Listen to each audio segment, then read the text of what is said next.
Welcome to the second session of Farm Management series by Wet Christian Society. The topic of our today's session is reproduction management at farm, for which Dr. Abdul Rahman has joined us. Dr. Abdul Rahman is currently working as a lecturer in Department of Theriogenology UVAS. He is also a member of PVMC and Society for Animal Reproduction of Pakistan. Dr. Abdul Rahman, I welcome you in this session. Thank you for sparing your time for all of us. Now, I think audience is waiting for you to start the session. So over to you, Dr. Abdul Rahman.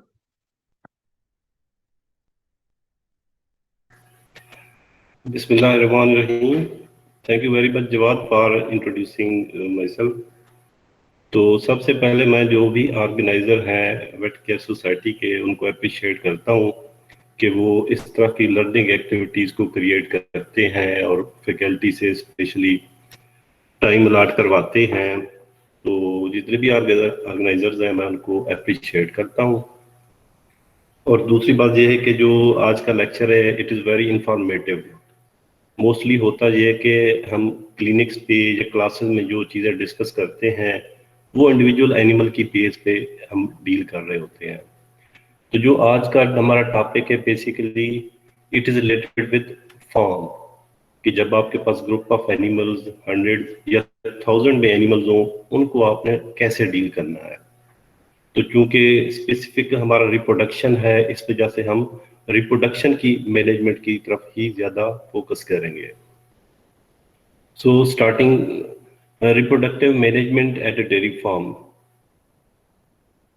Basically इस topic के अंदर हमने discuss क्या करना है, इसमें 4 से 5 चीज़ें हैं। Basically it is very lengthy lecture, लेकिन चूंकि टाइम की लिमिटेशंस है इस वजह से हम सारी चीज़ें डिस्कस करेंगे, लेकिन थोड़ा कम्प्रीहेंसिव नहीं, थोड़ा शॉर्ट करके। तो जो चीज़ें हमने डिस्कस करनी है इसमें बेसिक टर्मिनोलॉजीज हैं, हीफर मैनेजमेंट के फार्म के ऊपर हीफर की रिप्रोडक्शन की मैनेजमेंट कैसे की जाती है। उसके बाद हम देखेंगे एडल्ट लैक्टेटिंग एनिमल्स की मैनेजमेंट कैसे होती है एक डेयरी फार्म के ऊपर। नेक्स्ट कमर्शियल और कारपोरेट फार्म में डिफरेंस क्या होता है, बेसिक डिफरेंस क्या है, क्योंकि अक्सर वेट्स को ये आइडिया नहीं होता कि कारपोरेट और कमर्शियल में क्या डिफरेंस है। फर्टिलिटी सिग्नल्स हम डिस्कस करेंगे कि फर्टिलिटी सिग्नल्स क्या हैं, और लास्ट पे हम ब्रीडिंग शीट कैसे बनाई जाती है डेयरी फार्म के ऊपर।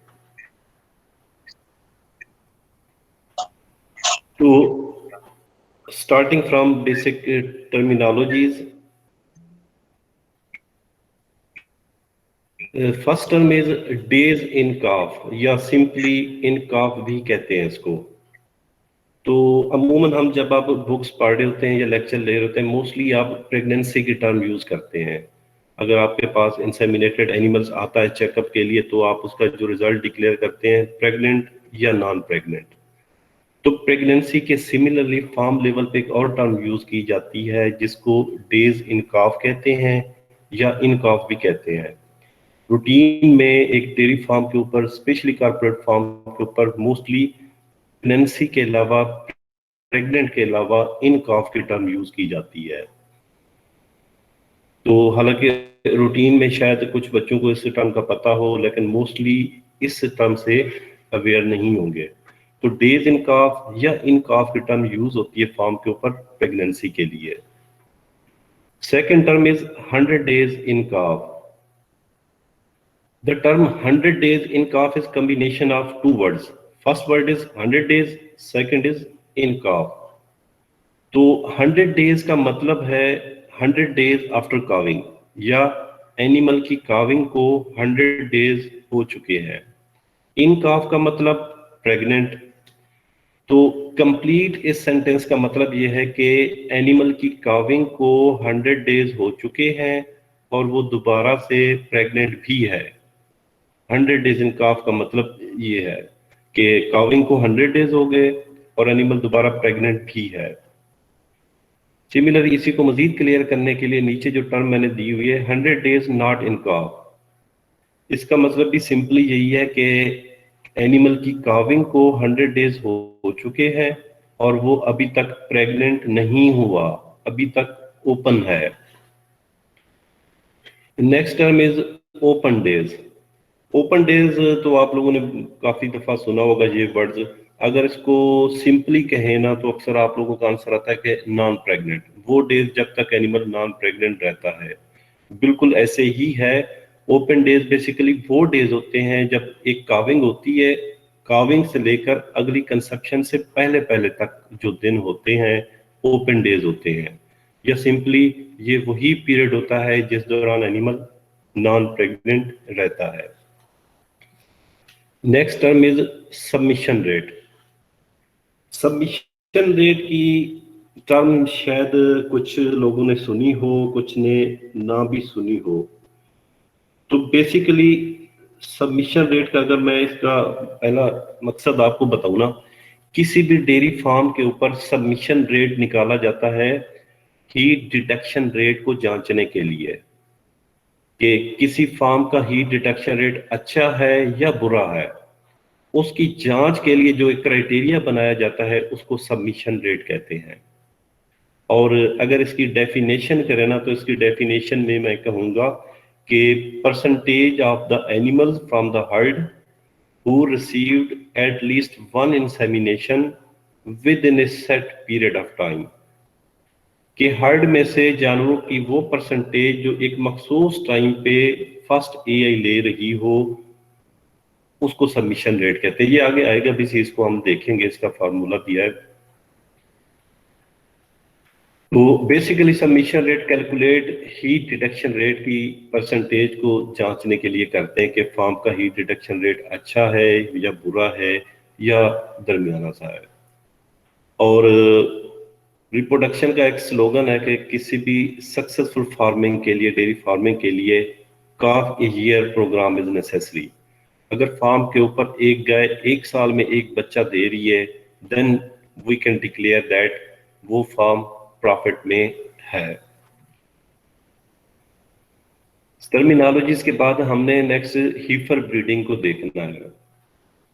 हीफर management of heifer is very very important at any farm, क्योंकि हीफर एक तो फार्म की रिप्लेसमेंट होती है।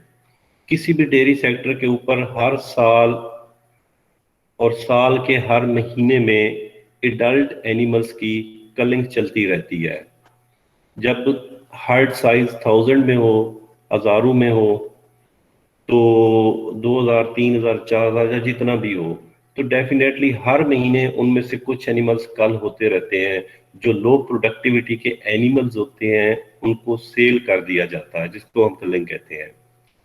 अब महीने में जब 1000 में हर्ड होना, डेली 30 से 40 या 50 या उससे भी हो सकता है ज्यादा एनिमल्स रूटीन में कलिंग में निकल रहे होते हैं।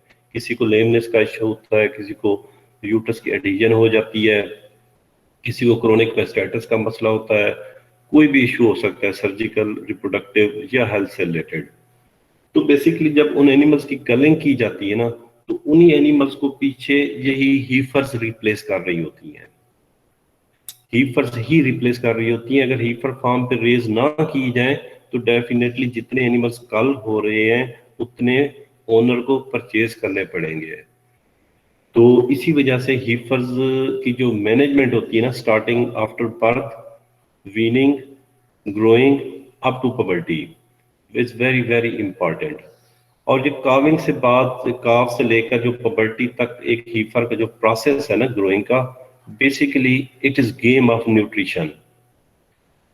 ये टोटली न्यूट्रिशन की गेम होती है कि आपने एक काफ को 7 महीने पे पबर्टी पे लेके आना, 10 महीने पे या 12 महीने पे आना है। सिंपल अगर इसको मुख्तसर करें ना, कि जितनी अच्छी न्यूट्रिशन होगी, जितनी बैलेंस्ड न्यूट्रिशन होगी, उतनी एज ऑफ पबर्टी जल्दी आएगी। क्योंकि जब हम एनिमल्स की पबर्टी को कैलकुलेट करते हैं ना, उसमें हम दो शर्त रखते हैं कि एनिमल की एज कम से कम 1 साल हो और एनिमल का वेट एडल्ट एनिमल के 65% के बराबर हो, या सिंपली 300 प्लस हो, 300 केजी प्लस हो। तो जब एज और वेट को फर्दर हम कंपैरिजन करते हैं ना, कि एज इंपॉर्टेंट है या वेट इंपॉर्टेंट है, तो उसमें भी हम एज को नेग्लेक्ट कर देते हैं, वेट को ज्यादा इंपॉर्टेंस देते हैं।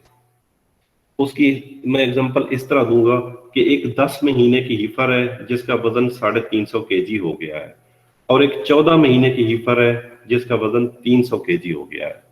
तो मुझसे अगर कोई पूछेगा कि मैं किस हीफर की ब्रीडिंग करूं, तो मैं हमेशा प्रेफर करूंगा वो हीफर जिसकी उम्र 10 महीने है और उसका वेट 350 केजी है, क्योंकि ब्रीडिंग के लिए जो स्ट्रिक्ट क्राइटेरिया है इन दोनों में से वेट का है।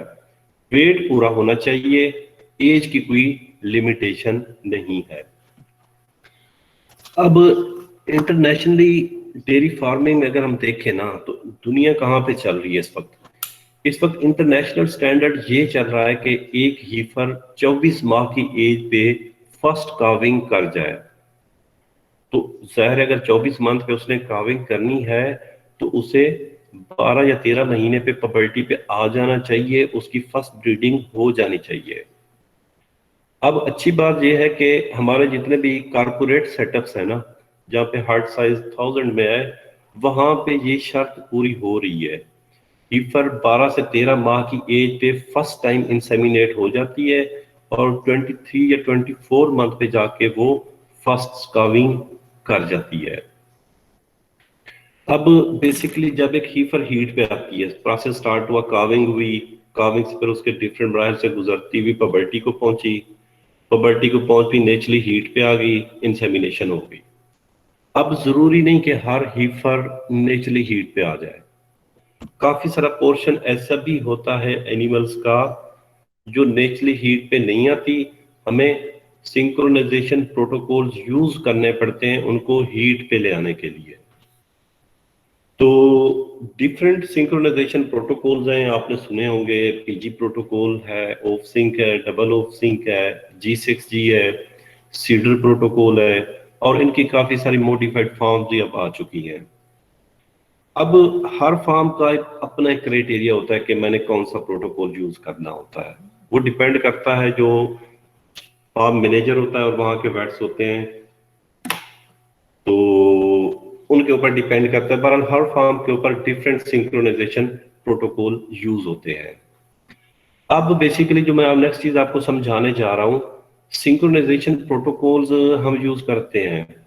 तो सम टाइम होता है कि सिंक्रोनाइजेशन प्रोटोकॉल से पहले हम एनिमल को कोई हार्मोनल ट्रीटमेंट देते हैं, उसको हम प्री सिंक कह देते हैं। और सम टाइम एक सिंक्रोनाइजेशन प्रोटोकॉल चल रहा होता है कि दोबारा से हम उस एनिमल को प्रोटोकॉल में पुट कर देते हैं, उसको रीसिंक कहते हैं। इसकी एग्जांपल मैं कुछ इस तरह से दूंगा कि सपोज एक डेयरी फार्म है, कमर्शियल डेयरी फार्म, वहां पे ना ऑफ सिंक प्रोटोकॉल यूज होता है। ऑफ सिंक प्रोटोकॉल की टाइमलाइन को आपको पता होगा, 079 भी इसको कहते हैं। 0 डे पे GnRH लगता है, इसमें डे 7 पे PG लगता है और डे 9 पे अगेन GnRH लगता है। इसको ऑफ सिंक प्रोटोकॉल कहते हैं। हर डेयरी फार्म के ऊपर कुछ SOPs बनाए जाते हैं कि जब एनिमल की काविंग होती है, काविंग के इस डे पे हमने फर्स्ट यही करनी है। अमूमन जब एक गाय काविंग करती है उसके बाद उसको यूट्राइन इन्वोल्यूशन का पीरियड चलता है।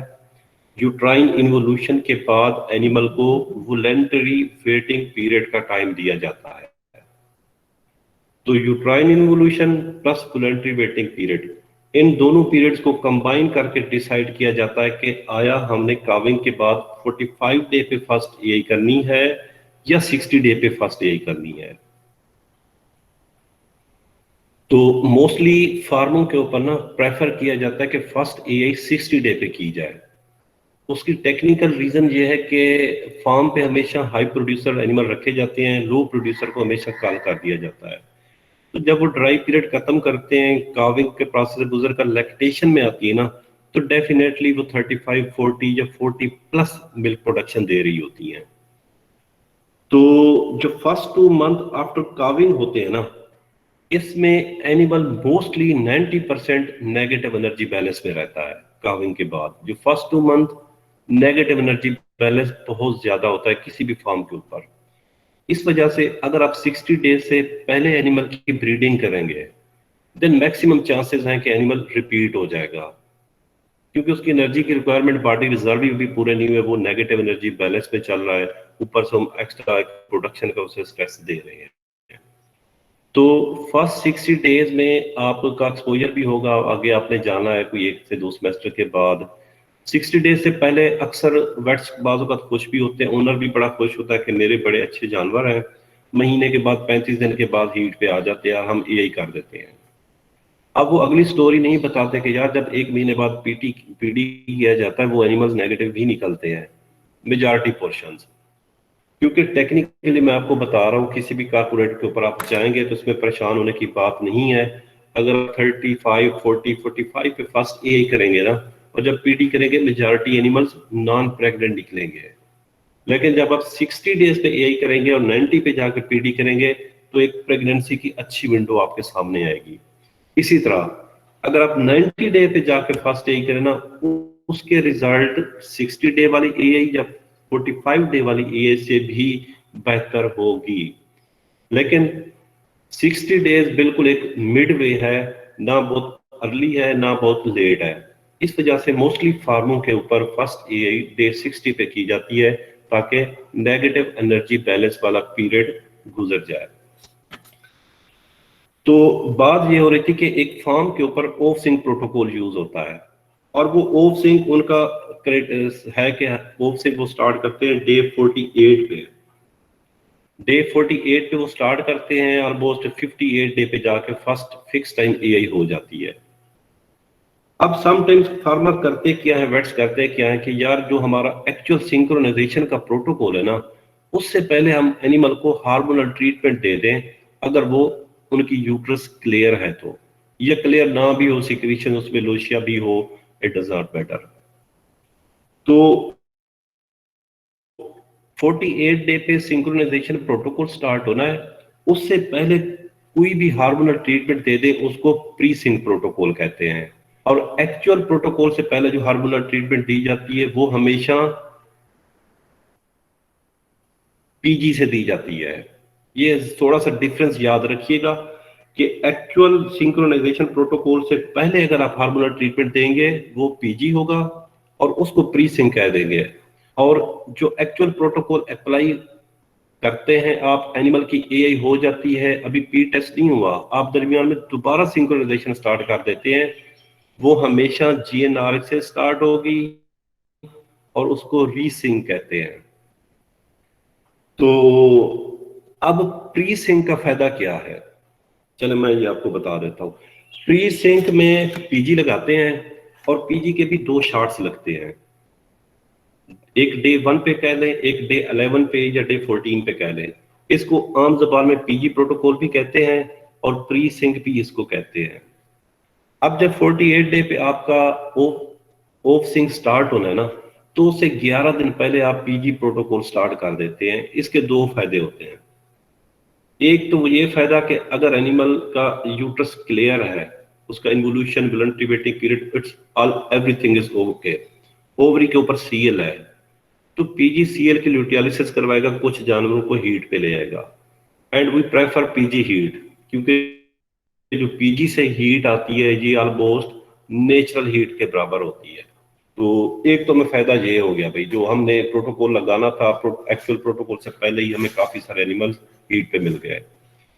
दूसरा प्री सिंक का ये फायदा है कि अगर एनिमल्स की यूट्रस पे कोई माइनर सा प्रॉब्लम है जो समटाइम हाथ से डायग्नोज ही नहीं होता, या एनिमल को ल्यूटियल सिस्ट है, एंडोमेट्राइटिस है, तो बेशक प्री सिंक एनिमल को हीट पे ना ले आए, लेकिन यूट्रस की कंट्रैक्शंस करवा के वो यूट्रस को और ल्यूटियल सिस्ट को खत्म करा देता है, इससे पहले कि हम अपना एक्चुअल प्रोटोकॉल स्टार्ट करें।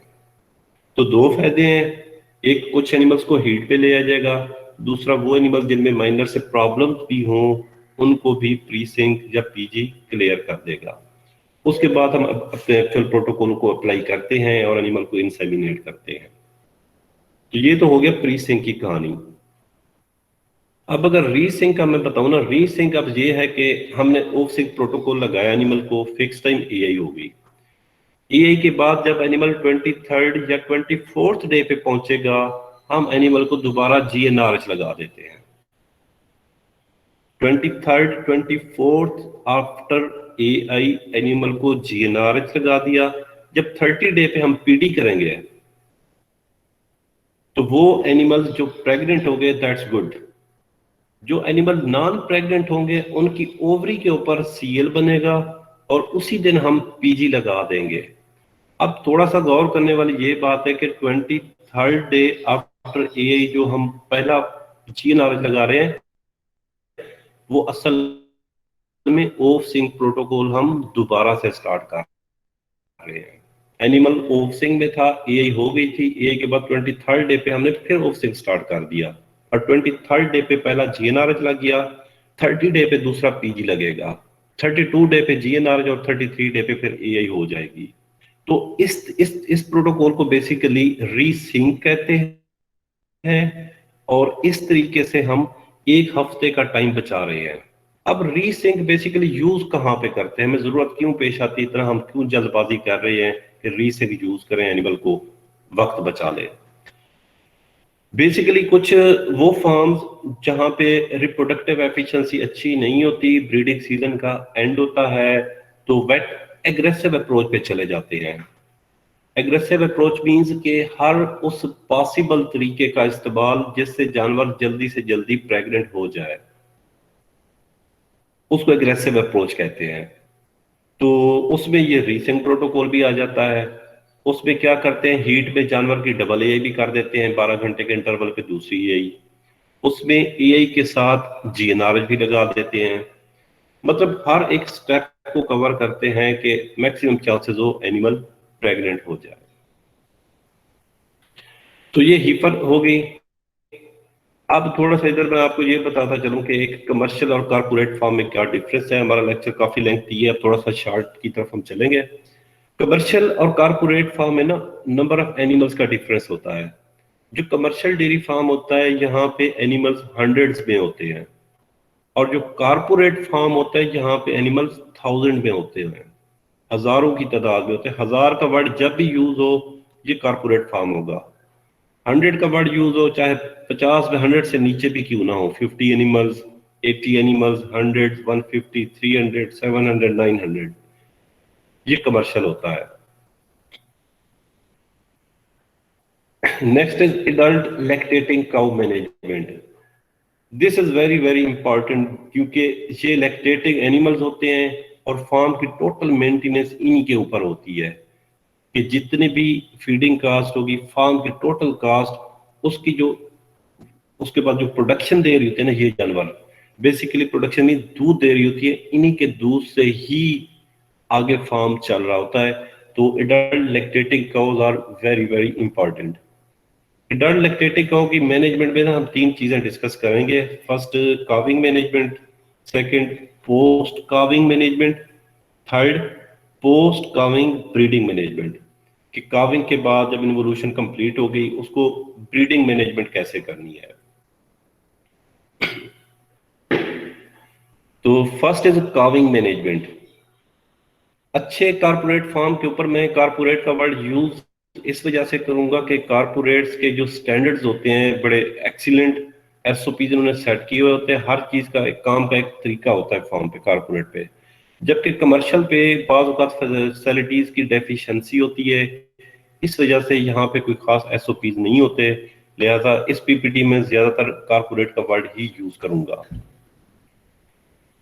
अब एनिमल कि अगर मैं आपको थोड़ी सी ना स्टेजेस बताऊं ना, एनिमल जब काव करता है उसके बाद 2 से 3 महीने का पीरियड जो ओपन डेज होते हैं या सर्विस पीरियड होता है वो कंप्लीट होने के बाद इंसेमिनेशन होती है, और जब एनिमल कंफर्म प्रेग्नेंट होता है डे 30-35 पे, उसके बाद अगले 7 महीने तक एनिमल से दूध लिया जाता है।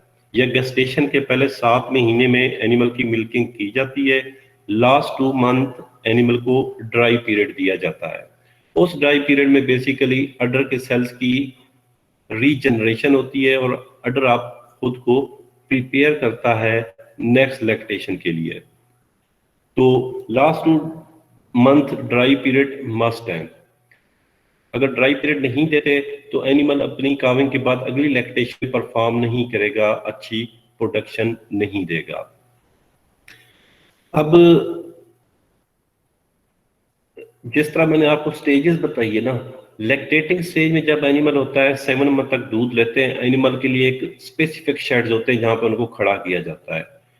उन शेड्स की भी फर्दर 3 डिवीजन होते हैं। लो प्रोड्यूसर शेड्स होते हैं, उसके बाद ड्राई शेड्स आते हैं। तो बेस्ड ऑन प्रोडक्शन कि जानवर का दूध कितना है, जानवर हाई प्रोड्यूसर से मीडियम में आता है, मीडियम से लो में आता है और लो से ड्राई शेड में चला जाता है, जहां पे वो 2 महीने गुजारता है। जैसे ही कावे के एनिमल करीब पहुंचेगा लास्ट वीक में, और वीक के भी स्पेशली खास से 24 से 48 डेज जो लास्ट होते हैं, उसमें एनिमल को एक सेपरेट एरिया पे शिफ्ट कर दिया जाता है जहां पे उसने काविंग करनी होती है। उस एरिया को बेसिकली काविंग पेन कहते हैं। कारपोरेट फार्म के ऊपर, बल्कि कमर्शियल फार्म के ऊपर भी आपको काविंग पेन मिलेंगे। वो एनिमल जो काविंग के लिए रेडी हो जाते हैं ना, 24 से 48 आवर्स पहले उनको काविंग पेन में शिफ्ट किया जाता है। अब काविंग पेन की ना कुछ प्रॉपर्टीज होती हैं, इस पिक्चर में भी आप देख सकते हैं। फर्स्ट ऑफ ऑल तो जो नीचे बेडिंग मटेरियल हो वो सॉफ्ट होना चाहिए, वो सॉफ्ट होना चाहिए।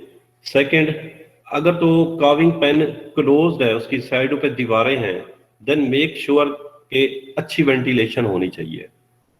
अमूमन पाकिस्तान में काविंग पेन इस तरह के नहीं होते जिस तरह आप पिक्चर्स में देख रहे हैं।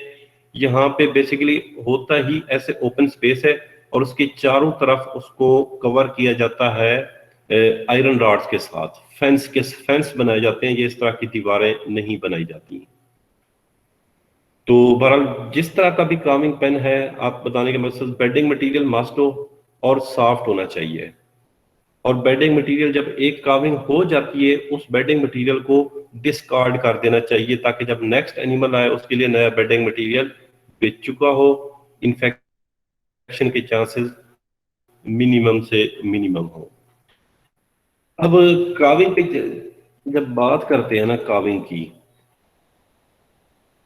तो उसमें मैं थोड़ा सा डिस्कस करूंगा पार्चुरेशन के प्रोसेस को, कि आपको अगर अपॉइंट किया जाता है किसी भी फार्म के ऊपर, आपकी ड्यूटी लगाई जाती है कि आपने हर एनिमल की काविंग आपने करवानी है, तो सक्सेसफुल काविंग के लिए लाजमी है कि आपको पार्चुरेशन की मैकेनिज्म का बेसिक पता हो कि काविंग जब पार्चुरेशन की कितनी स्टेजेस होती हैं कैटल में, और मैं कब मूव करूं एनिमल को असेस करवाने के लिए।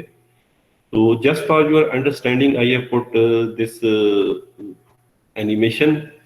इसमें बेसिकली आपको कहने का देख समझ सकते हैं कि बेसिकली फीटस के इर्द गिर्द आपको पता है ना 3 लेयर्स होती हैं, मेम्ब्रेन्स होती हैं।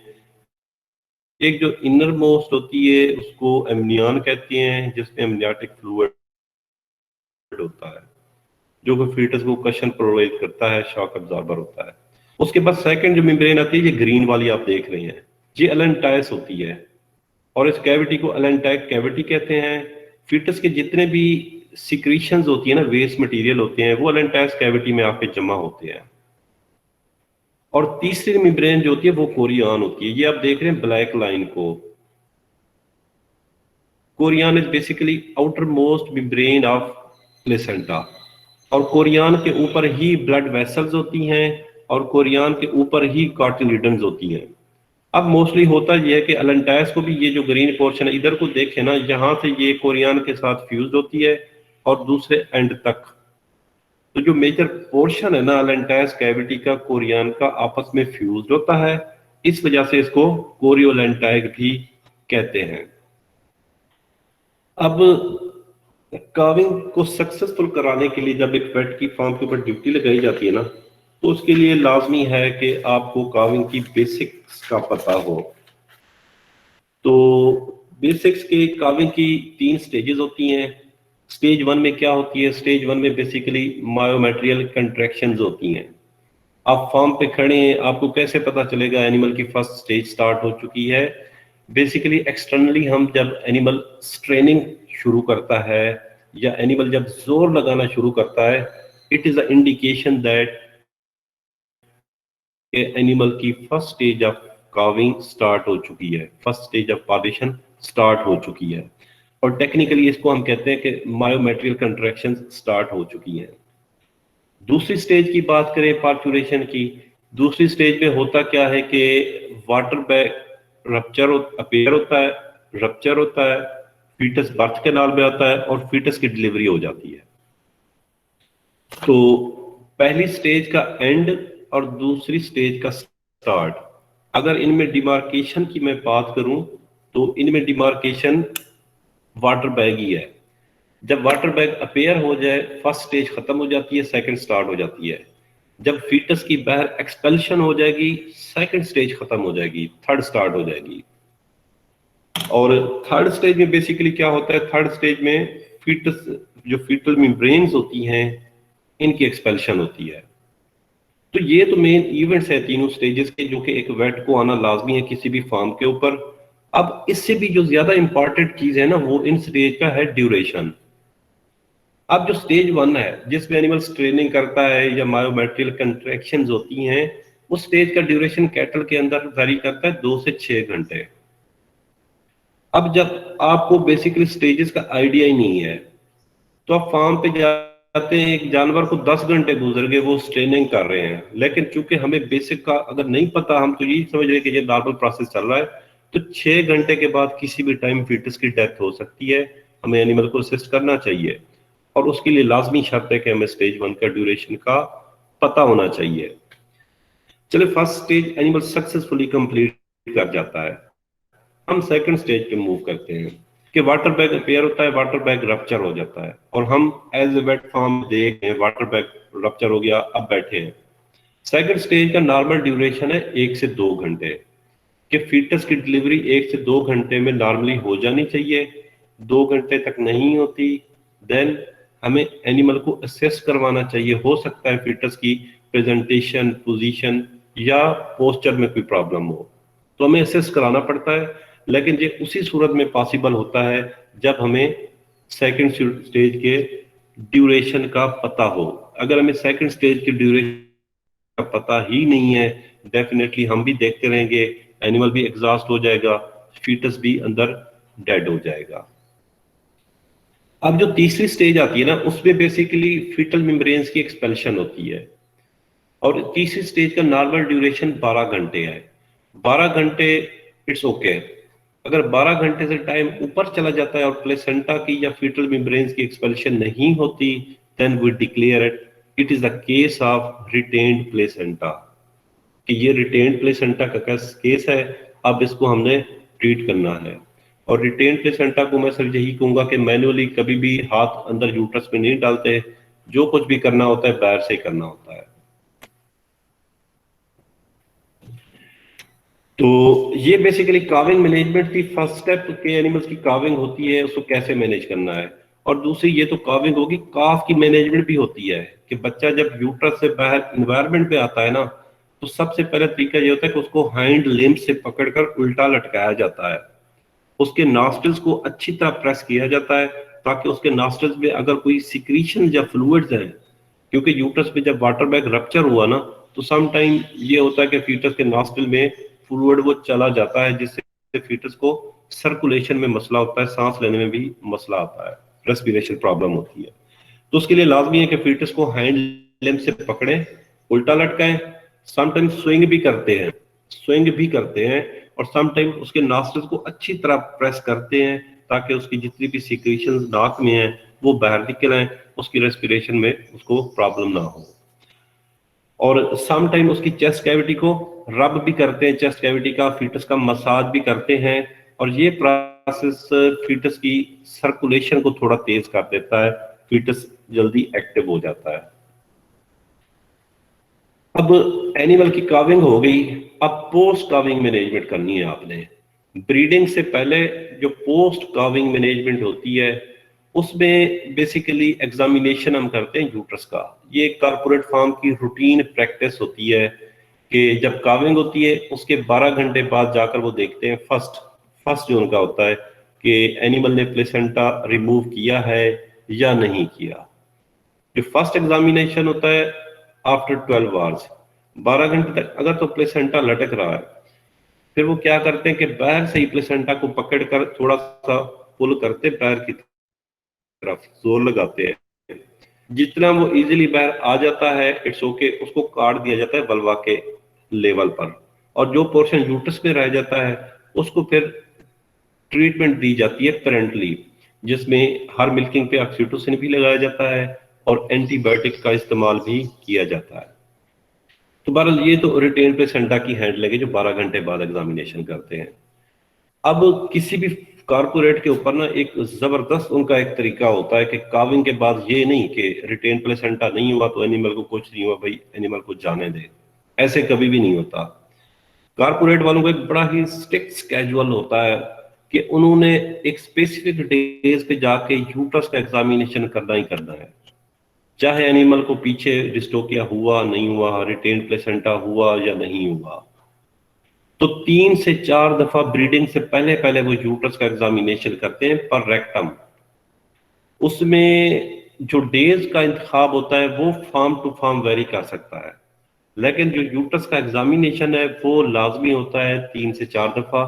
जिसमें अगर मैं आपको एग्जांपल दूं ना, जो फर्स्ट यूट्रस का एग्जामिनेशन किया जाता है 7वें से 10वें दिन के दरमियान किया जाता है काविंग के बाद। उसमें डेफिनेटली यूट्रस का साइज बड़ा होता है। अगर तो यूट्रस में मेट्राइटिस हो रही है ना, तो जब हम यूट्रस को प्रेस करेंगे फ्लूइड बाहर आता है, उस फ्लूइड की कलर की बेस पे, स्मेल की बेस पे हम डिक्लेयर कर देते हैं कि एनिमल को मेट्राइटिस हो रहा है, इसको ट्रीटमेंट दें। हमेशा याद रखें मेट्राइटिस में ब्राउनिश कलर का डिस्चार्ज आएगा, पायोमेट्रा में येलोइश व्हाइट मिक्स होता है, मेट्राइटिस में ब्राउनिश कलर का डिस्चार्ज आता है, और उस ब्राउनिश कलर के डिस्चार्ज से इंतहाई वेरी वेरी बैड स्मेल होती है कि खड़ा ही नहीं हुआ जाता हमसे। रूटीन का पस बाहर निकलेगी, कोई खास स्मेल नहीं होती, लेकिन जब मेट्राइटिस के केस में वो सिक्रीशन पस निकलेगी, इतनी गंदी स्मेल होती है कि वहां पे ना खड़ा ही नहीं हुआ जा सकता। तो उस स्मेल की बेस पे हम डायग्नोज करते हैं कि एनिमल को मेस्टाइटिस हो रहा है, इसका ट्रीटमेंट करें। अब एनिमल को मेट्राइटिस है या नहीं है, इट डज नॉट मैटर। जो अगला चेकअप है ना यूट्रस का, वो 16वें से 18वें दिन के दरमियान पे होना ही होना है। अगर एनिमल 7वें से 10वें दिन पे मेट्राइटिस में चला गया या नॉर्मल था, इस चीज को छोड़ दें। रूटीन का प्रोसेस है, उस एनिमल ने आगे जाके फिर 16वें से 18वें दिन पे उसकी यूट्रस का एग्जामिनेशन होना ही होना है। सेम डे 27 से 30 पे थर्ड चेकअप होता है, और लास्ट चेकअप होता है डे 37 या 38 पे। अब डे 37 38 वेरी वेरी इंपॉर्टेंट। इस डे पे एनिमल जो क्लेयर्स होते हैं ना, उन एनिमल्स को प्री सिंक में डाल दिया जाता है। कारपोरेट फार्म्स के ऊपर प्री सिंक प्रोटोकॉल डाल देते हैं, क्योंकि वो 14 दिनों का प्रोटोकॉल है। अब प्री सिंक स्टार्ट हो गया, अब प्री सिंक प्रोटोकॉल जाके खत्म होता है 52 डेज पे। 14 दिन का बता रहा हूँ, 0 डे पे पीजी लगाएंगे, 14वें दिन पे पीजी लगाएंगे। तो जो 14वें दिन पे पीजी लगेगा उसके बाद भी 2-3 दिन वेट करेंगे, उसके बाद एनिमल को एक्चुअल प्रोटोकॉल पे डाल दिया जाता है। तो डे 37 या डे 38 लास्ट डे होता है चेकअप का, यूट्रस के एग्जामिनेशन का। वो एनिमल जिनकी यूट्रस क्लियर होती है उनको शिफ्ट कर दिया जाता है ब्रीडिंग पेन्स के ऊपर, ब्रीडिंग शेड के ऊपर, कि ये जानवर ठीक है, आप इसकी ब्रीडिंग स्टार्ट कर दें। और रैंडम भी ब्रीडिंग स्टार्ट नहीं करते, उसमें भी एनिमल को प्री सिंक प्रोटोकॉल में डाल दिया जाता है। अब प्री सिंक प्रोटोकॉल के भी 2 पर्पस होते हैं किसी भी कारपोरेट के ऊपर। एक ग्रुप कहता है कि जो जानवर इससे हीट पे आए हम यही करते जाएंगे, ठीक है, अगरचे डेज ऑफ काविंग कम है, एनिमल के रिपीट होने के चांसेस ज्यादा हो सकते हैं, लेकिन जो जो जानवर हीट पे आता जाएगा हम यही करते जाएंगे। दूसरा ग्रुप ये कहता है कि नहीं, प्री सिंक में सिर्फ हमने पीजी लगाना है, तो हमने एक्चुअल प्रोटोकॉल स्टार्ट करें 55 डेज से। तो वो पीजी हम एज ए प्रोटोकॉल लगा रहे हैं, फार्म प्रोटोकॉल, ना के हीट पर्पस के लिए। उस पीजी का ये फायदा है कि अगर यूट्रस में कोई माइनर से भी प्रॉब्लम्स हो वो क्लियर हो जाए। तो बहरहाल हर किसी की अपनी एक थॉट होती है, कुछ यही करते भी हैं प्री सिंक में, कुछ नहीं भी करते हैं। उसके बाद आती है ब्रीडिंग मैनेजमेंट, कि पोस्ट काविंग आपने वो जो काविंग के बाद से 45 वोलेंटिवेटिंग पीरियड के कंप्लीट होने तक का पीरियड था, उसको मैनेज कर लिया, यूट्रस भी ठीक कर ली, पायोमेट्रा मेट्राइटिस सब कुछ ओके हो गया, नाउ एनिमल इज क्लियर। अब उसकी बारी आती है ब्रीडिंग की, कि अब हमने इसकी यही करनी है। तो इसमें आप देख सकते हैं इस एनिमेशन में कि cycle from one calving until the next calving। दो टर्में हम रिप्रोडक्शन में यूज करते हैं, एक को हम कहते हैं ईस्ट्रस साइकिल और एक टर्म हम यूज करते हैं रिप्रोडक्टिव साइकिल। अब इन दोनों में फर्क क्या है? फर्क ये है कि ईस्ट्रस साइकिल ये है कि अगर इसको मैं क्लियर करके आपको बताऊं, एक ओवुलेशन से अगली ओवुलेशन तक का जो टाइम होता है, इस कंप्लीट टाइम को या इस साइकिल को ईस्ट्रस साइकिल कहते हैं, जो कि एवरेज 21 दिनों का होता है। जबकि अगर रिप्रोडक्टिव साइकिल की बात करें, जो कि मैं यहाँ पे बताना चाह रहा हूं, एक काविंग से लेकर नेक्स्ट काविंग तक का जो साइकिल होता है एनिमल का, एक काविंग से नेक्स्ट काविंग तक का जो पीरियड होता है, उसको रिप्रोडक्टिव साइकिल कहते हैं। तो इस एनिमेशन में बेसिकली ये रिप्रोडक्टिव साइकिल का बता रहा है कि एनिमल की काविंग हुई, काविंग के बाद यूट्राइन इन्वोल्यूशन का पीरियड कंप्लीट हुआ, फिर वोलेंट्री वेटिंग पीरियड आया, फिर उसकी फर्स्ट ब्रीडिंग हुई आफ्टर वोलेंट्री वेटिंग पीरियड, कुछ की लेट ब्रीडिंग हुई, एनिमल की कंसेप्शन हुई, वो मिल्किंग में चलता रहा, लैक्टेशन चलता रहा, गेस्टेशन 9 मंथ पूरे किए, फिर से काविंग हुई। तो एक काविंग से दूसरी काविंग के दरमियान जितना भी पीरियड है उसको रिप्रोडक्टिव साइकिल कहते हैं। अब एनिमल की जब काविंग हुई ना, वो हम डिस्कस कर चुके हैं। काविंग के बाद यूट्रस का एग्जामिनेशन, वोलेंट्री वेटिंग पीरियड। तो वोलेंट्री वेटिंग पीरियड के बाद ही फर्स्ट ब्रीडिंग की जाती है, जो कि डे 45 भी हो सकता है, डे 60 भी हो सकता है, कुछ भी हो सकता है। तो सिंपल कहने का मतलब, फर्स्ट ब्रीडिंग आपने प्रीसिंक किया, एक्चुअल प्रोटोकॉल भी लगाया, फिक्स टाइम एआई कर दी। जो जो फिक्स टाइम एआई होगी वो हमेशा वोलंटरी वेटिंग पीरियड के कंप्लीट होने के बाद होती है, और प्रेफरेबली भी मैं आपको यही कहता हूं कि 60 डे पे जाके या 60 डेज के बाद फर्स्ट एआई करें। अब ब्रीडिंग के लिए डेफिनेटली एक शर्त ईस्टर डिटेक्शन की भी होती है। किसी फार्म की रिप्रोडक्शन की एफिशिएंसी कितनी अच्छी है, ये डिपेंड करता है उस फार्म की ईस्टर डिटेक्शन के ऊपर। अगर तो ईस्टर डिटेक्शन एक्सीलेंट है, देन रिप्रोडक्शन भी उस फार्म की एक्सीलेंट होगी। अगर ईस्टर डिटेक्शन पुअर है, डेफिनेटली कम जानवर यही होगी और प्रेग्नेंट भी आगे कम निकलेंगे। तो ईस्टर डिडक्शन बेसिकली मैं कहता हूं कि ये बेस होती है रिप्रोडक्टिव एफिशिएंसी की, कि आप किसी फार्म के ऊपर रिप्रोडक्टिव एफिशिएंसी को बढ़ाना चाहते हैं तो मस्ट है उस फार्म के ऊपर आप ईस्टर डिडक्शन इंप्रूव करवा लें। अब ईस्टर डिडक्शन भी आपको पता है कि टीजर बोल से भी हो सकती है, विजुअल ऑब्जर्वेशन से भी हो सकती है, कैमरा लगा के भी आप कर सकते हैं, काफी सारे मेथड्स हैं। अलबत्ता जब विजुअल ऑब्जर्वेशन पे आप कर रहे हैं ना, कम से कम 2 से 3 टाइम्स एक दिन में आप शेड के अंदर जाएं। और टोटली अगर एक दिन की बात करूं, कम से कम आपको 2 घंटे गुजारने चाहिए हीस्टर डिटेक्शन के लिए, और 2 घंटों को डिवाइड कर लें 3 पोर्शन में, सुबह दोपहर शाम। अब जो विजुअल ऑब्जर्वेशन में सबसे इंपॉर्टेंट साइन होता है, वो स्टैंडिंग हीट होती है, कि जानवर दूसरे जानवर के ऊपर जंप करता है, और उस जंप का जो ड्यूरेशन होता है ना, वो 2.5 सेकेंड होता है। दूसरा ईस्टर डिडक्शन भी होगी, जानवर हीट पे आ गया। अब ब्रीडिंग मैनेजमेंट, जानवर हीट पे या प्रोटोकॉल नेचुरल हीट पे आया, कुछ की फिक्स टाइम आई होगी और जिनकी फिक्स टाइम नहीं, टाइम से वो पहले हीट पे आए या नेचुरल हीट पे आए, एआई कब करनी चाहिए? तो इसका भी आपने पढ़ा है कि कैटल के अंदर हम एएम-पीएम रूल यूज करते हैं, कि स्टैंडिंग हीट के 12 घंटे के बाद एआई कर देनी चाहिए। इस वजह से स्टैंडिंग हीट सुबह एएम में आई है तो एआई शाम पीएम में कर देनी चाहिए। Next is what about repeat breeders और लेट ओवुलेटर्स। अक्सर फार्मों पे इस तरह के एनिमल से वास्ता पड़ता है, जो जिनमें रिप्रोडक्शन के पॉइंट ऑफ व्यू से कोई प्रॉब्लम भी नहीं होता, लेकिन वो रिपीट भी हो रहे होते हैं। उनमें से कुछ ऐसे एनिमल्स होते हैं जो लेट ओवुलेटर्स होते हैं। तो बेसिकली एक फार्म के ऊपर इस तरह के एनिमल में जिनमें कोई रिप्रोडक्टिव इशू भी ना हो अपेरेंटली, तो इनका बेसिकली डबल ए की जाती है इन एनिमल्स में, कि फर्स्ट ए करें, उसके साथ जीएनआरएच लगाते हैं प्रैक्टिकली फार्म के ऊपर, और 12 घंटे के बाद सेकेंड ए कर दी जाती है इन एनिमल्स की। और खास तौर पे जब एज सच में अपेरेंटली कोई साइन नजर नहीं आता कि क्यों रिपीट हो रहा है, उस केस की मैं ये बात कर रहा हूं। सेकंड है कि आप जब फार्म के ऊपर जाते हैं ना, तो शुरू का जो पीरियड होता है ना, ये बड़ा क्रिटिकल होता है, इसलिए आपको ना बड़ा केयरफुल होकर चलना पड़ता है। समटाइम ये होता है कि सीखने के चक्कर में यंग बर्ड्स ना बड़ी जल्दबाजी कर जाते हैं। काफी सारे फार्मों पे ये दिखने में मिलता है कि जानवर हीट पे आया, उसको एग्जामिनेशन किए बगैर 12 घंटे के बाद एआई कर दी जाती है। तो बाद में पता चलता है कि यार वो जानवर तो प्रेग्नेंट था। अब प्रेग्नेंट एनिमल्स में भी फॉलिकुलर वेव्स चलती रहती हैं, इस वजह से प्रेग्नेंट एनिमल भी हीट साइन शो करता है।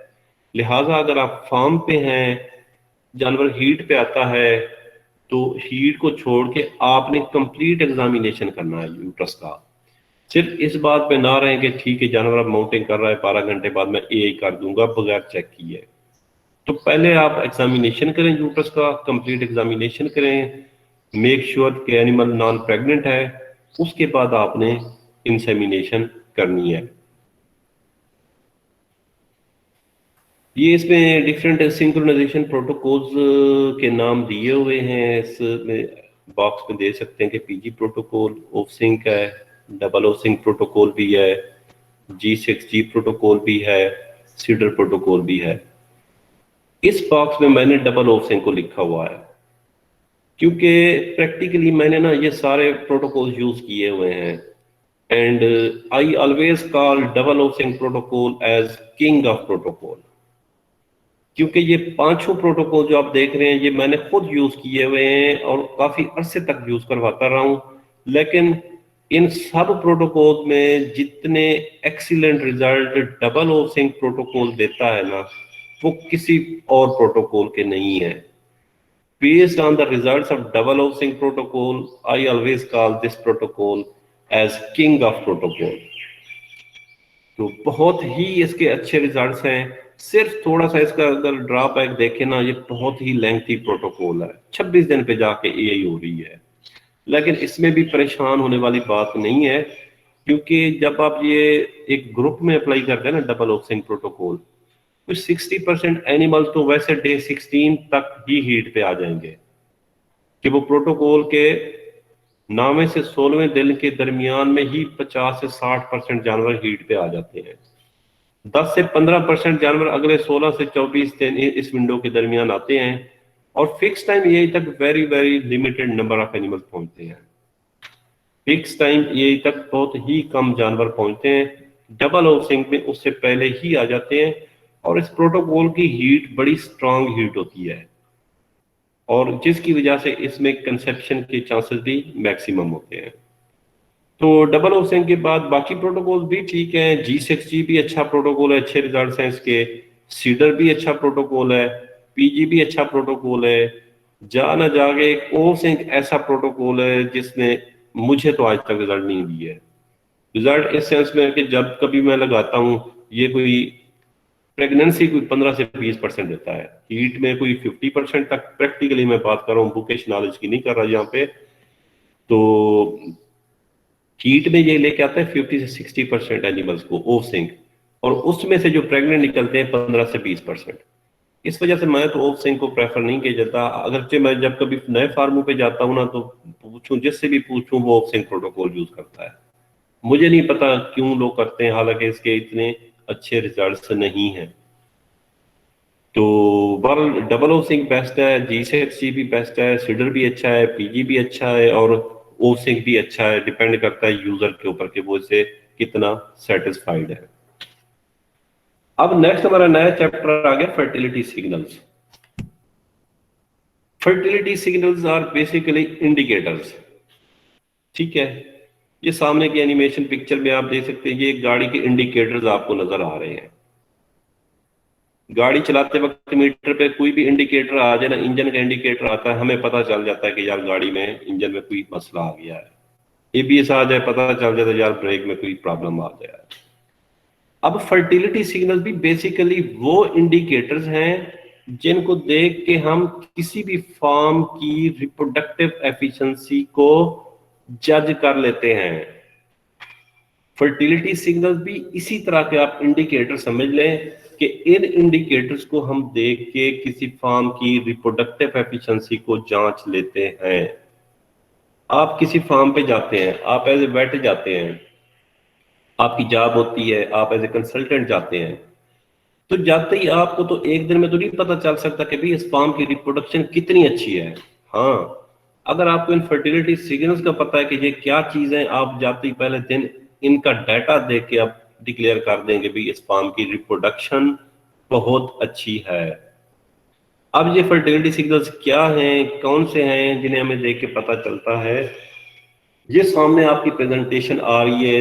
ये सारे के सारे फर्टिलिटी सिग्नल्स हैं जिसपे सबमिशन रेट है, सर्विस पीरियड है, ओपन डेज है, काविंग इंटरवल है, हीट डिटेक्शन रेट है, कंसेप्शन रेट है, प्रेगनेंसी रेट है, हार्ड फर्टिलिटी रेट है। इनको बोलते हैं फर्टिलिटी सिग्नल। अब जब कभी भी आप एज ए कंसल्टेंट जाते हैं ना, आपको आपका 2 3 4 साल का एक्सपीरियंस हो जाता है, आपको फार्म वाले हायर करते हैं कि डॉक्टर साहब आए हमारे मसले चल रहे हैं, तो वहां पे आप जाके ये तो नहीं करेंगे भाई 1,000 का शेड है, 1,000 का अल्ट्रासाउंड करें तो आपको पता चलेगा, नहीं। फार्म के ऊपर ना हमेशा रिकॉर्ड रखा जाता है, record keeping is very very important, और ये हर फार्म पे मेंटेन किया जाता है। तो आपने बेसिकली करना यह है कि आपने रिकॉर्ड रजिस्टर मंगवाना है रिप्रोडक्शन का, उसमें आपने ये सारे पैरामीटर की परसेंटेज देखनी है। इनकी परसेंटेज देख के ही आपको फौरन पता चल जाएगा भाई इस फार्म की रिप्रोडक्शन तो बैठ गई है, ये तो फारिग है, या इस फार्म की रिप्रोडक्शन बहुत अच्छी है। तो इसमें ये सारे के सारे इंपॉर्टेंट हैं, लेकिन जो मैंने रेड किए हुए हैं ये बहुत ज्यादा इंपॉर्टेंट है, और हमने डिटेल में भी इन्हीं को डिस्कस करना है क्योंकि हमारे पास टाइम भी शॉर्ट हो गया है आगे। तो सबमिशन रेट थोड़ा सा खुद पढ़ लीजिएगा। ये बेसिकली हीट डिटेक्शन रेट को कैलकुलेट करने का एक मैयर है कि फार्म की हीट डिटेक्शन अच्छी है या नहीं है। जितना ज्यादा सबमिशन रेट होगा उतना ज्यादा फार्म का हीट डिटेक्शन रेट होगा। दूसरे नंबर पे आता है सर्विस पीरियड। सर्विस पीरियड क्या होता है? Basically service period is the period from calving to next conception. जब एनिमल की काविंग होती है, उस काविंग से लेकर अगली कंसेप्शन तक का जो पीरियड होता है उसको सर्विस पीरियड कहते हैं। अब सर्विस पीरियड का जो टारगेट है ना, आइडियल क्या है? आइडियल नंबर 90 डेज है, 90 दिन होने चाहिए, जिसमें से जब एनिमल की काविंग होती है 60 डे पे एआई हो गई हो और 90 डे पे एनिमल प्रेग्नेंट हो चुका हो, that is very very ideal अगर ये होता है तो। उसके बाद ओपन डेज हम पहले भी डिस्कस कर चुके हैं कि जिस वो पीरियड जब एनिमल नॉन प्रेग्नेंट रहता है। और फोर्थ नंबर पे काविंग इंटरवल, एक काविंग से नेक्स्ट काविंग तक का जो टाइम होता है उसको काविंग इंटरवल कहते हैं। आइडियली काविंग इंटरवल 12 महीने का होना चाहिए। जो जो काविंग इंटरवल बढ़ता जाएगा डेफिनेटली फार्म रिप्रोडक्टिव एफिशिएंसी भी कम होती जाएगी। तो अब हम आते हैं जो ये बार थोड़ी सी डेफिनेशनें थी, ये इंपॉर्टेंट तो हैं लेकिन इतने नहीं है जितने के ये जो मैंने हाईलाइट किए हुए हैं, रेड किए हुए हैं। तो टाइम की कमी की वजह से हम उनको डिटेल में नहीं कर सके, लेकिन ये चीजें हम थोड़ा सा डिटेल में पढ़ेंगे। अब heat detection rate, first fertility signal. Heat detection is the base of reproductive efficiency at a farm. आप कहीं भी फार्म पे एज ए वेट जाते हैं, आप चाहते हैं फार्म की रिप्रोडक्शन अच्छी हो जाए ना, सबसे पहले हीट डिटेक्शन पे जोर लगवाएं लेबर से। ये जो भी आप टूल इस्तेमाल कर रहे हैं हीट डिटेक्शन फार्म की बढ़ा दे। अगर हीट डिटेक्शन रेट की मैं डेफिनेशन करूँ ना, इसमें आप पढ़ भी सकते हैं, ये एग्जांपल भी है। In a herd, if 50 cows are due to come on heat in a specific period and 35 cows are correctly detected, at 21 days interval, the heat detection rate is 35 by 50, 70%। अगर मैं इसको सिंपल आपको समझाने के लिए कहूँ ना कि फार्म के ऊपर ना कुछ प्रैक्टिसेस ड्यू होती है कि एनिमल ने एक स्पेसिफिक पीरियड टाइम कंप्लीट कर लिया, उसने हीट पे आना ही आना है।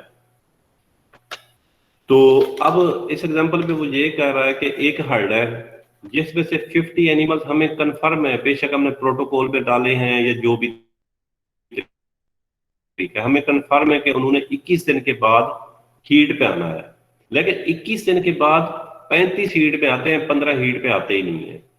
तो हीट डिटेक्शन रेट का जो फार्मूला है उसका यही है कि animals observed in oestrus total animal divided by total animals which were eligible for heat, कि एक्चुअली ऑब्जर्व्ड कितने हुए हैं और उनको डिवाइड करना है कि एलिजिबल कितने थे, कितने हीट पे आना था। और क्योंकि परसेंटेज में होता है इसका रिजल्ट, इसको 100 से मल्टीप्लाई करना है, तो ये इसका आंसर आ जाएगा। अब हीट डिडक्शन जो आइडियल है ना, आइडियल किसी भी फार्म के ऊपर 70% हीट डिडक्शन हो, दैट इज आइडियल, जबरदस्त है। लेकिन पाकिस्तान में सबसे बड़ा मसला हीट डिडक्शन का है। और अगर ट्रू सेंस में बात करूँ ना, पाकिस्तान में हम 55% हीट को डिटेक्ट कर रहे होते हैं with the help of visual observations, cameras. कुछ फार्म के ऊपर, कुछ के भी नहीं, बहुत कम फार्मों के ऊपर सॉफ्टवेयर का इस्तेमाल है अभी। तो विजुअल ऑब्जर्वेशन, टीजर बुल, इन चीजों की मदद से जो टोटल हीट डिटेक्शन हो रही है डेयरीज के ऊपर, वो 55% के अराउंड है।